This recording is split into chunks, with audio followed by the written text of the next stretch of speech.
देखो, कुछ प्रिंसिपल हैं बहुत फॉर्मल फाइनल रहता है, उसमें बहुत ज़्यादा मतलब ज्योतिष का ज्ञान विज्ञान देखना समझने का ज़रूरत नहीं है। सप्तमाधिपति मार्केश द्वितीय घर में आ गया, मतलब ये ग्रेड 1 वैधव्य योग। शादी करते ही पतिदेव गए काम से। दूसरा, द्वादश मंगल, मैक्सिमम अगर चलो शनि फल नहीं दिया, मंगल इधर से आ गया तो भी ये 10 साल 20 साल वैधव्य योग दे देता है। ठीक है, ले दे के, क्योंकि 7th के ऊपर लग्न से गुरु बृहस्पति है, इस हिसाब में मैं कहूँगा सेव हो जाएगा। लेकिन शनि के ऊपर दृष्टि तो नहीं जा रहा है ना, सप्तम को सेव करेगा। समझ में आ रहा है? विवाह सुख को दे सकता है, लेकिन वैधव्य योग एक नहीं है, दो नहीं है, तीन है। 3 सूत्र वैधव्य योग का मिक्स हो रहा है। तो ले दे के जो भी व्यक्ति विशेष इसे शादी करेगा, उस प्रकार का स्ट्रॉन्ग कुंडली हो तो सेव हो जाएगी, नहीं है तो शादी करा के विधवा बना के घुमाओ। विवाह सुख नहीं है नवमांश में और लग्न कुंडली में, दोनों में विवाह सुख नहीं दिख रहा है, लेकिन विवाह दिखा रहा है, विवाह होगा। समझ में आ रहा है ना? डिवोर्स हो गया है, फर्स्ट शादी डिवोर्स हो गया उसका, हो गया ना, टूट गया, ठीक है, बच गया लड़का से डिवोर्स देके। ऑफिशियली लीगल डिवोर्स दे दिया, उसको स्पिरिचुअल डिवोर्स भी देना चाहिए।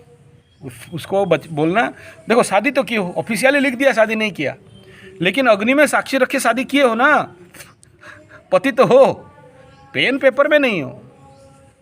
लेकिन ये टारगेट लिख लो कि उसका जब वो ग्रह नक्षत्र दशा अंतर्दशा आ जाएगा, डिवोर्स देने के बावजूद भी वो मरेगा।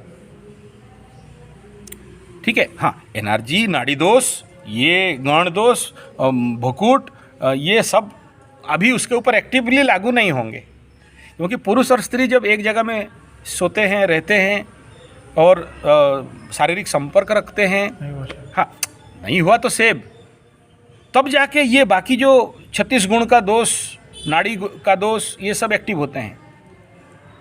लेकिन अगर नहीं है तो उस क्षेत्र में वो बचा। किंतु जो विवाह के कारण आध्यात्मिक संपर्क संबंध बनता है, उससे तो नहीं बचा, वो तो लीगली पेपर में जाके लिख दिया कि डिवोर्स हो गया बोल के। लेकिन संपर्क तो नाभि से लगता है, हृदय से लगता है। विवाह के बाद जो पंडित मंत्र करके दोनों को विवाह कर दिया, अग्नि को साक्षी रख के विवाह हो गया, तो विवाहित संपर्क तो हुए। तो वो इसका दशा अंतर्दशा हुआ तो उसको जाना है, लिख लो। अब उससे बचने का एक तरीका है, वो सबके सामने नहीं बोलते हैं और किसी को बोला नहीं जाता है, गुरु भी नहीं बोलता है, ज्योतिष भी नहीं बोलते हैं, दंड दोष लगता है। लेकिन वो जब तक वो आए नहीं जातक हमारे पास, तब तक वो सूत्र मंत्र हम नहीं देते। ठीक है, क्योंकि जिस समय बोले हम, हमारे ऊपर तो उसका दंड आ जाएगा। इसलिए आपको नहीं बोल सकते, जो है वो आना चाहिए, उसका रिक्वायरमेंट होना चाहिए। वो लड़का, हाँ लड़का, लड़की का क्या है डिवोर्स हो गया, दूसरा शादी कर लेगी। लड़का मरने वाला है, द चांस इज मोर। 11 साल हो गए, शादी हो गई, उसका बच्चे भी हो गए उसके। हाँ ठीक है, वो शादी करके दूसरा जगह में हो गया, लड़का का बच्चे भी हो गया, लेकिन द्विविवाह हुआ ना, एक विवाह तो है, थर्ड वाइफ है उसके। अच्छा, थर्ड वाइफ है, तो थर्ड वाइफ का अगर वैधव्य योग अगर क्लिक नहीं किया तो ये नहीं मरेगा, इस कंडीशन पे सेव है। क्योंकि पहला शादी 7, दूसरा शादी नवम से देखेंगे, तीसरा शादी एकादश में देखेंगे, तो तीसरा हाउस उसका स्ट्रांग बन रहा है। और उस वो बाकी जो तीन औरत है उसका, उनका अगर वैधव्य योग नहीं बनता है, ये कहाँ से मरेगा? एक आदमी का कुंडली को देख के विवाह नहीं, मृत्यु नहीं योग बता सकते, या लग्न को देख के बता दोगे कि मृत्यु नहीं बोल सकती। लग्न का, राशि चंद्रमा का, सूर्य लग्न का और हिंदू लग्न, तीनों का जब तक आपको वो नहीं मिलता है, कॉन्साइड नहीं होगा, तब तक आप किसी को मृत्यु का ये फोरकास्ट नहीं कर सकते। ठीक है, लेकिन दोस्तों है, अब मृत्यु माने मैं नहीं कह रहा हूँ कि शरीर मर जाए, बाकी बहुत कुछ प्रकार के ज्योतिष में मृत्यु का बात बताया गया।